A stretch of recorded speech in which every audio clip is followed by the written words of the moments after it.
So our first guest is Eva Redpath, recognized as Canada's first Nike Master Trainer. And she's also a trainer at Barry's Boot Camp. So if anybody likes to work out, she's gonna whoop you into shape. Don't be scared, all right? Try it out. And most recently, she became a certified coactive life coach. So just really working with her clients on transforming them, both body and mind. And when I met Eva, I mean, I wanted to hire her, not gonna lie. She gave me like just this energy, and we had like a quick conversation, but it was really impactful, just like the energy and just like her mindset and just the way she kind of broke down how she breaks down her clients and takes them to the next level. So yeah, without further ado, you wanna come to the front and we'll hear a little bit more about your story.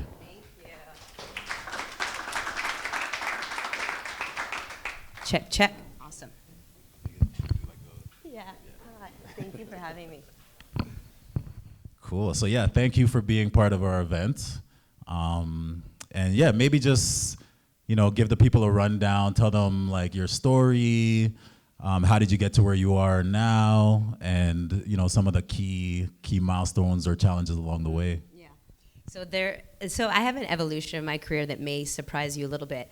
When I came to Toronto, it was to pursue my dream, actually, which was to be a professional dancer. So I had been dancing since childhood, and I knew that the place to do it, because I came from a very small town of 4,000 people, was the big city, right? And at the time, Toronto was it. So for my professional dance career, you can imagine I had the honor of working with, some of the biggest names as a backup dancer. And that career Sorry, can we get some names? Or? Yeah, I mean, Wayne Wonder, Julie Black, in essence, right? Like this is like several years ago. Yeah. I'm not going to tell you the date because it's just going to tell you my age and you'll be quick with math. But anyways, the point is it was a professional dance career, which in itself was filled with a lot of rejection and judgment. From there, I had an acting career as well. So film and television was something that I studied. So that was everything from television commercials to a U.S. pilot for a show called Breakout Kings, a movie with Hilary Swank. And on the side, I had this entrepreneurial spirit. And I asked myself 3 questions. What do I love to do? How could I do more of it? And could I pay myself to do it? While I was waiting for other people to tell me that I had a talent to book a job as a role, as an actress or as a backup dancer, I created a business around fitness. So I called it Body Conditioning by Dancers. I ran that for 10 years. And that was what got me to become Canada's first Nike Master Trainer. It was a lot of preparation and then an opportunity that came my way. I became the female spokesmodel for Nike. In 2013, I'll just high level speak about this now, I had a life-changing event which kind of wiped the slate clean and built a lot of resilience in and around that time and decided that I had another real calling, which was to champion people.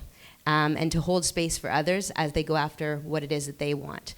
One part of being rejected so many times is I built up resilience.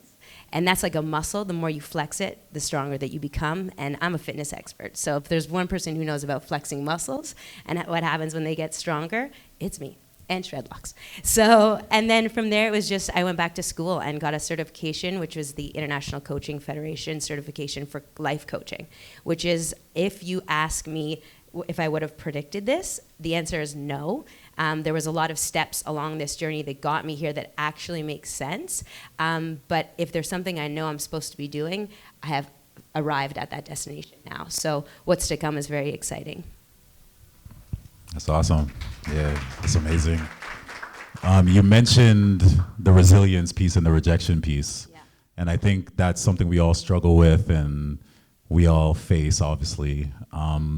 Can you talk about some of the things that got you through, or just like the mindset you had and like how you keep going to that next audition, keep waking up with that same energy, keep that same energy vibe, or Can you talk a little bit about that? So there's this term, fake it till you make it, and that comes a lot from the entertainment industry.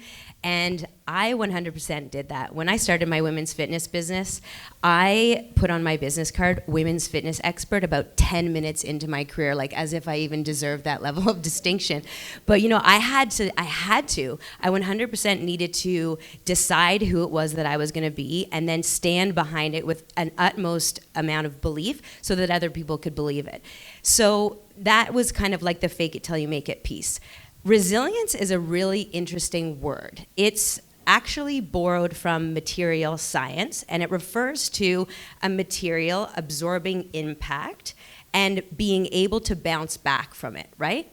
And so when we talk about our ability as humans to bounce back, I would say that where I learned resilience was for sure the hard times when I received pressure, and it was in my ability to rebound, to jump up from it, that I became the strongest version of myself. And I think one of the things that I know is the only way out is through. We've heard this before. And I truly believe that movement was a pivotal part of my entire career. It's an overarching story and helps a lot with that resilience piece. So well spoken.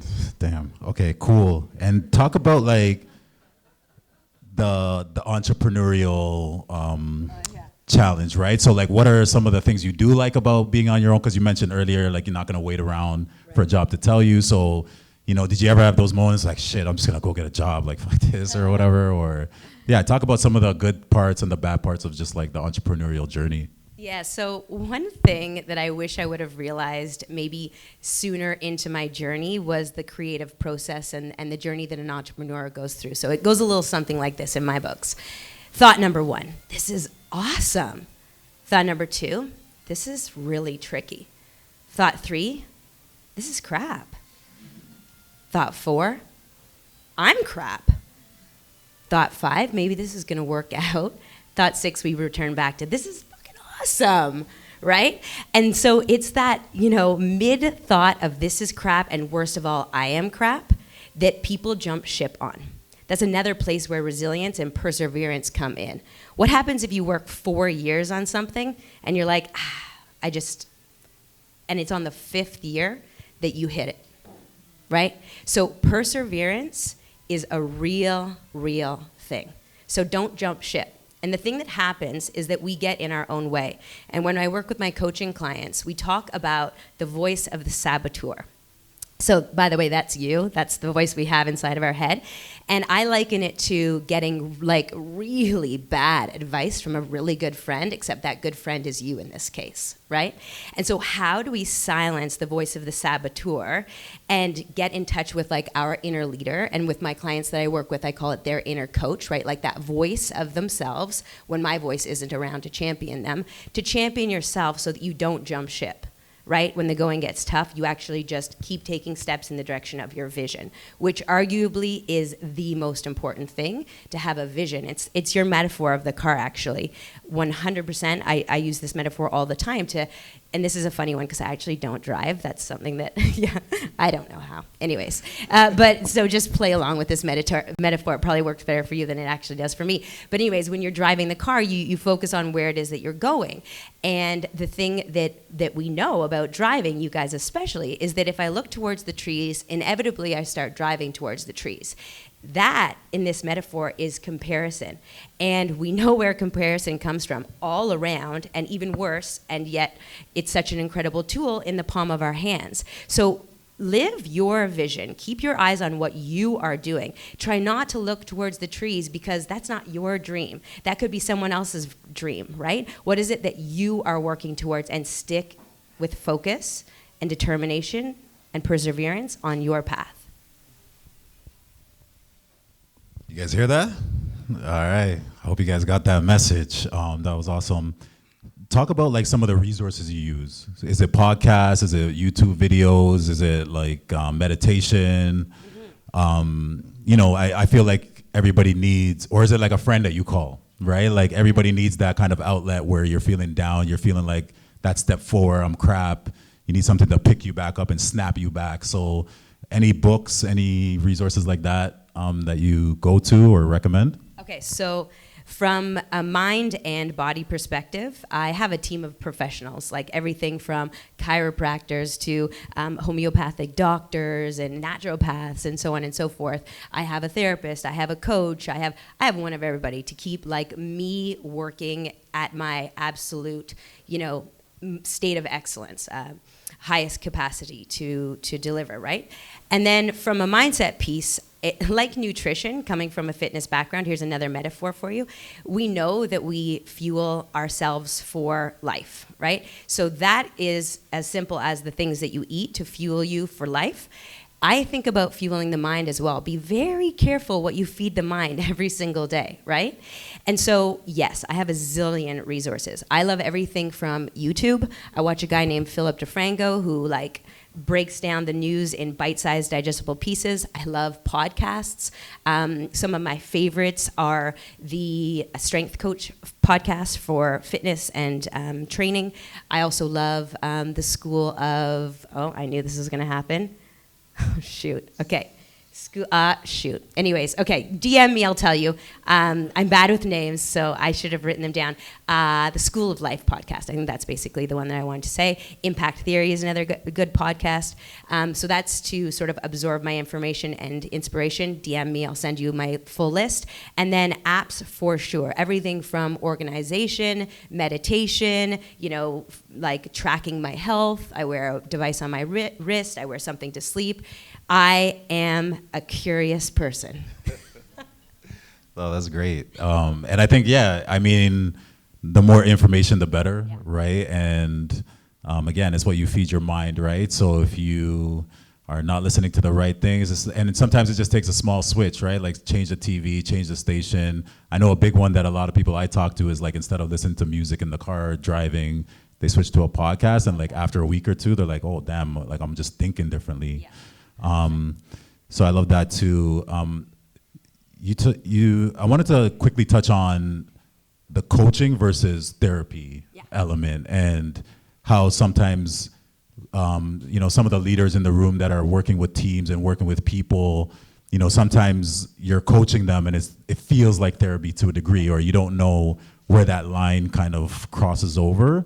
Can you talk a little bit about that and how you navigate that? Because I know you mentioned you have a therapist. So, and then, sorry, the second question, just to put that on there before I forget, is,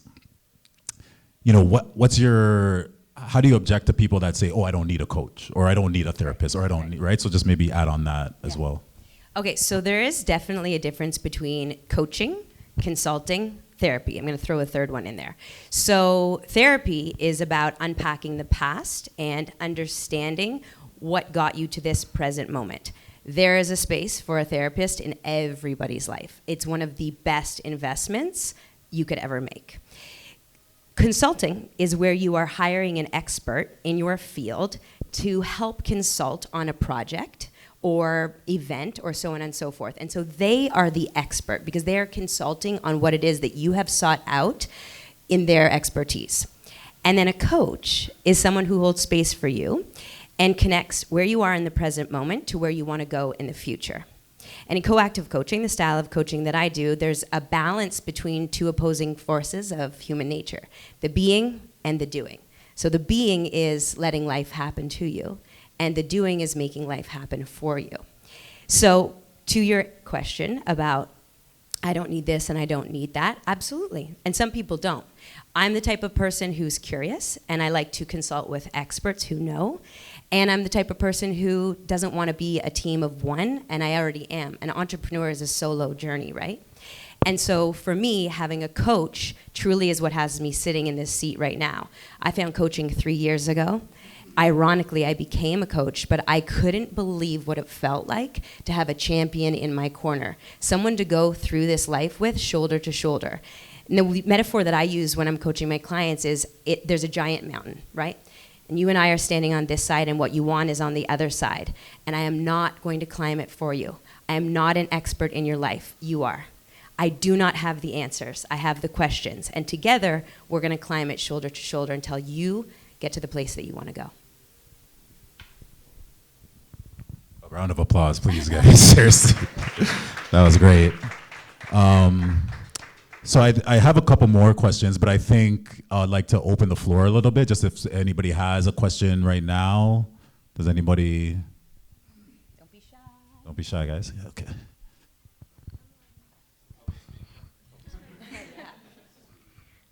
How do you deal with procrastination? Especially when you're in third and fourth stage, the crap thing. That is such a great question. Okay, so I am a procrastinator, everyone. Me Yes. too. Me too. Yes. And you know, my saboteur is a perfectionist. How lovely. Inner struggle is real. So we have a perfectionist and a procrastinator. Go figure. So here's the thing. I stopped beating myself up about that a long time ago. Because the key to procrastination for me is knowing that I have the thing to do and spending more time thinking about it while distracted by other things so that when I go to it, I'm more creative, I'm more productive, and I nail it every time. So I own that. And there's been studies that have been published where people are given the same task. You procrastinate, he does it right away. The end result is better for the procrastinator. They actually say that their creativity and the end product are better just based on having more time to think about it. So, in terms of procrastination, own it within the boundaries. I mean, certainly I pride myself on delivering excellence, so I would never procrastinate to the point where what I deliver is not my highest quality work. So just own it and then create some boundaries around it and figure out how to flip it on its head and pull out the positive. That's great. Any other questions? No? Okay. Sorry. And sorry, just before you ask your question, can you just say your name so the room knows? Good evening, everyone. My name is Johnny. I don't mind public speaking.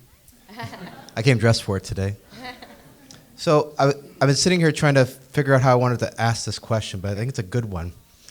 So as a coach, you encounter people that need that extra boost, that confidence to carry on in their day, to do the best they can in their job and in life. I've drawing from an experience where I've encountered people that thought they were very special, more special than the other people around them. They sense something, they feel something, they have this talent. And at the same time as they want to share this with the world, they don't want to create hate and envy, jealousy. So how does one bring these talents and this special feeling to light in their work and in their life, but at the same time don't create an environment that's negative, right? They're proud of themselves. They want to carry themselves with pride, but they don't want to be too boastful. Yeah. And as Canadians, I think that we're I won't say we're timid, but we're more conservative, right? We're all about being humble, but sometimes you just want to shine. So as a coach, how would you address that with someone you're working with? I think it's a great question. So self-awareness is key in coaching. So the job of the coach is to hold a mirror up to the client so that they can see it for themselves. One thing, I'm going to use a metaphor here, and I can elaborate between you and I after as well. If this doesn't quite answer your question, I'd be happy to take another stab at it. But in terms of levels of awareness, there are 3. If you and I were in a conversation, level 1, I wouldn't actually be listening to what you're saying. I'm thinking about what fabulous thing I'll say next, right? Level 2, I'm really truly engaged with you as a person. I'm really listening. I'm forming my next thought and question and answer off of what you've just said. It's a real deep connection and engagement. And level 3, the third level, is that I'm also aware of my surroundings and how I'm coming across. I'm aware right now that you and I are sharing this moment. There's a conversation in the back. My photo's being taken. These guys are nodding their heads with agreement. It's a different level. And so what I'm trying to do with my clients is have them be at level 3. So I'll answer it more if that didn't quite nail your question, but that would be my thought around it, is just teaching them self-awareness and how they're coming across to others. To own it, to shine, and then just to be aware a little bit too, and be grounded.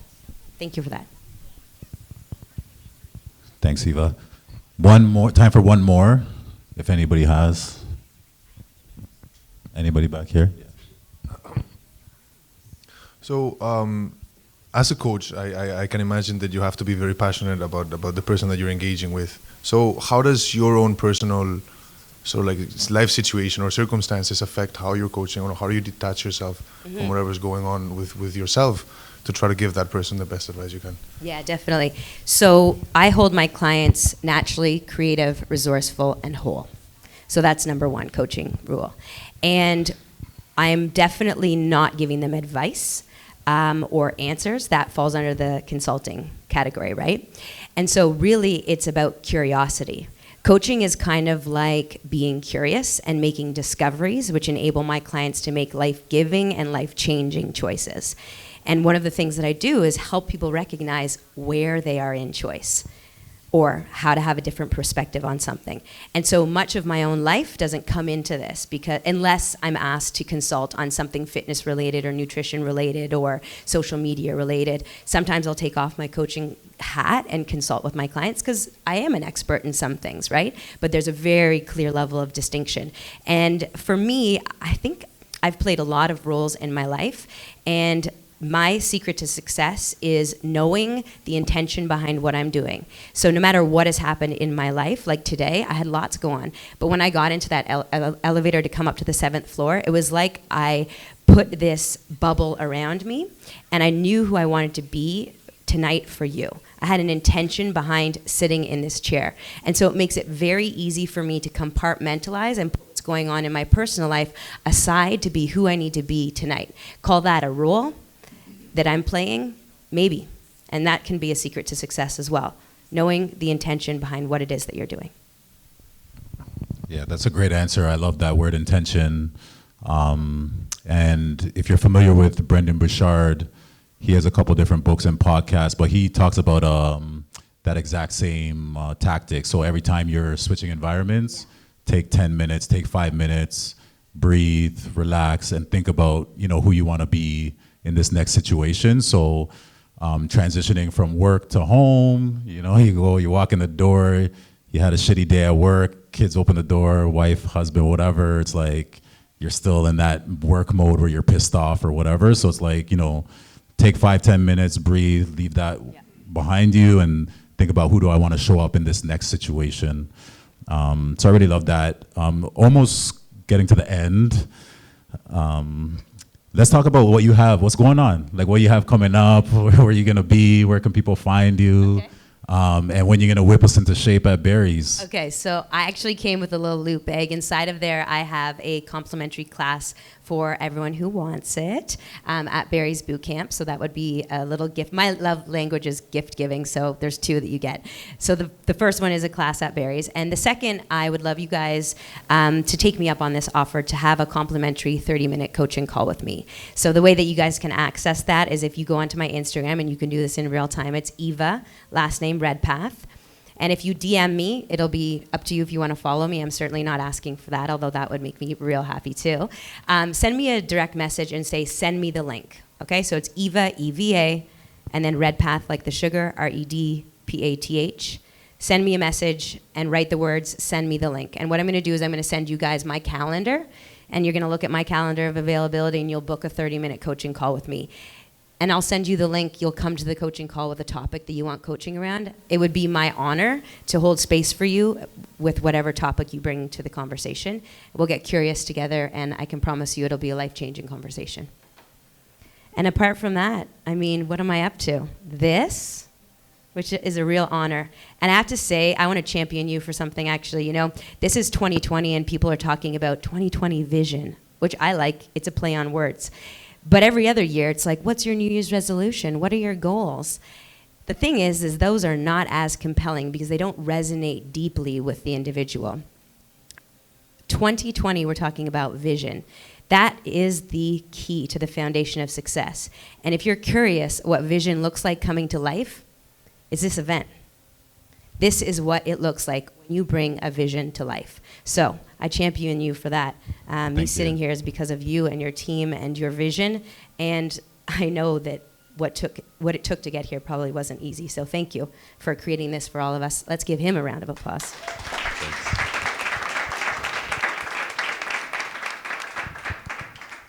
Okay, so take her up on it. Her IG is fire. Don't act like you guys are not on IG scrolling every day. So follow her, hit her up, and yeah, learn more about her. Take her up on the class. I'm definitely gonna be hitting up Barry. So if you guys want to do a group trading thing, I mean, we could bring it to the gym too. And yeah, and then take her up on the life coaching again. You never know what you don't know, and it's always good to try something new and have these kind of conversations. And I mean, yeah, sometimes it's difficult to, get things out, but I'm encouraging all of us to kind of take that step in Q1 of this year. And just the last thing about the vision, one podcast I've been listening to, Patrice Washington, it's called Results Not Resolutions. And that's really what it talks about, is like focusing on the actual system that you have in place to achieve the results. So not really focusing too much on the end goal, but what are the things you're doing every day, right? So it's like, what are you watching? What are you reading? How are you treating your body? And then over time, these things are going to add up to like a new you, a new confidence, and a new energy. Now, what's on the other side of that energy, we don't really know, but it's essentially like building that resilience muscle for the next step, or the next rejection or success or whatever comes next, right? So yeah, just wanted to put that out there. But yeah, thank you so much for an amazing conversation. And now we'll do some more networking, some more uncomfortable stuff. And yeah, so give Eva a big round of applause, guys. Thanks, guys. I'll be here for the rest of the night.